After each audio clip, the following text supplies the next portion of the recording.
apartment housemates, pumasok ang tatlong Teen International boys na ibinahagi ang kani-kanilang mga sarili sa mga Pinoy. Misteryoso, charming at talented ang boy wonder down under na si James.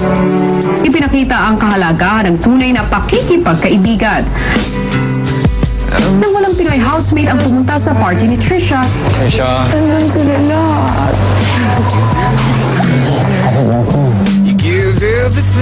pero ngayon ay hirap pa rin siyang makihalubilo sa iba, lalo pat hindi siya sanay sa ating wika.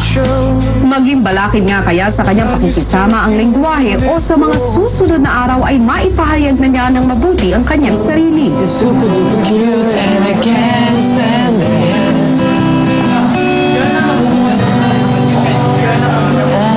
Kung seryoso si James, si Ryan naman ang madalas na nagbibigay saya sa mga kasama.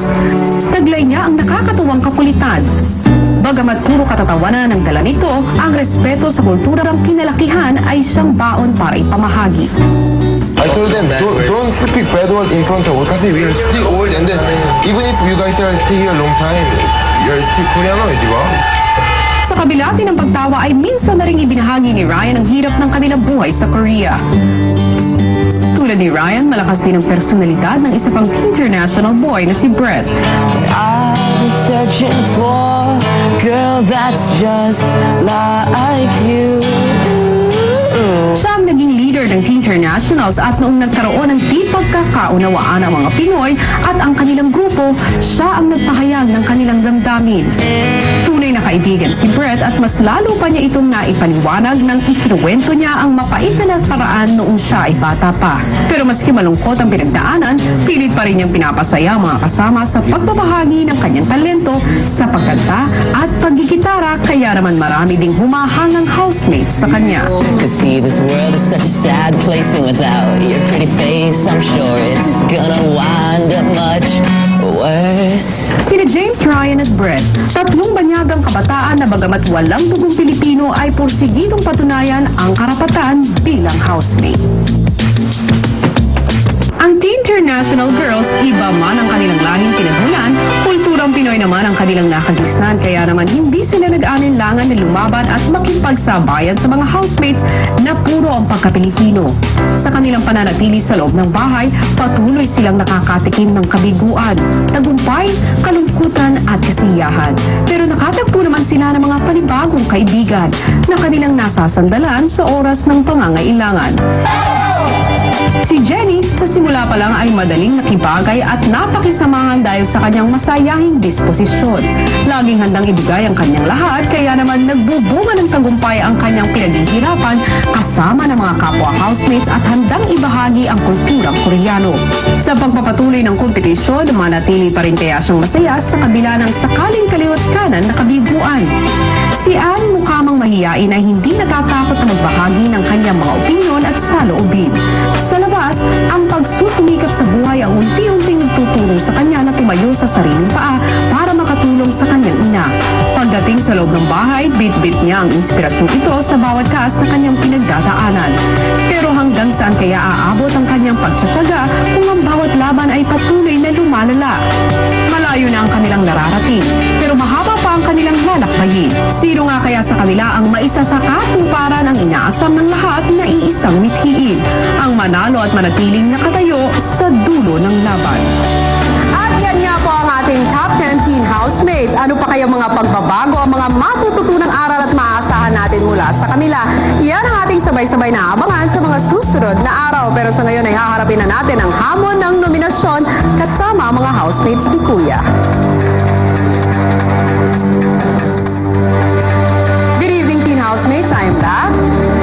Ngayon nga'y binubuo nyo na ang top 10 at kasabay nito ang ilan sa mga pagbabago sa gaganaping nominasyon at eviction. Pero unahin muna natin sa eviction.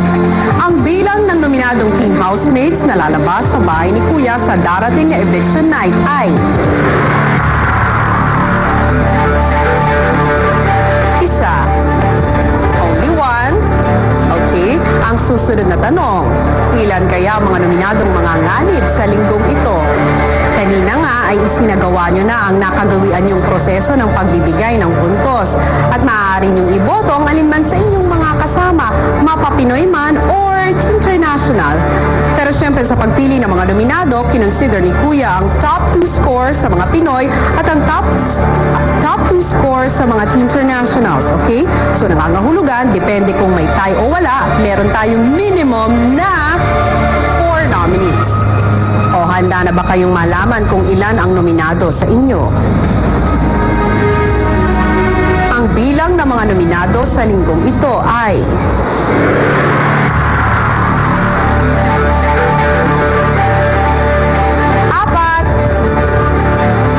sabihin, walang naganap na tie.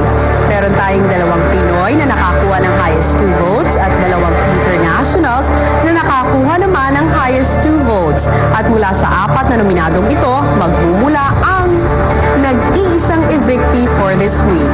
At paano nga bang pipili ang taong bayan? Ano ang major change in the voting process na ipapatupad sa linggong ito? Go! Starting this week, 2 paraan ng pagboto ang maaaring gawin ng sambayanan. Ito na yon. Pwede silang mag-vote to save or mag-vote to evict.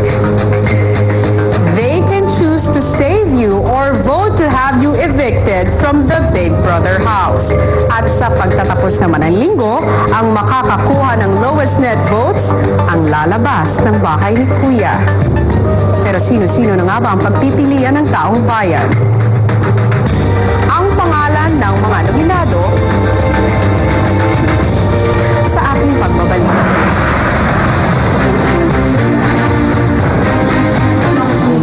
There's supposed to be 4. Hindi po naman Jenny? Jenny, only one. Ang ganda narinig. Feeling niyo mag-extend ba yun? Dahil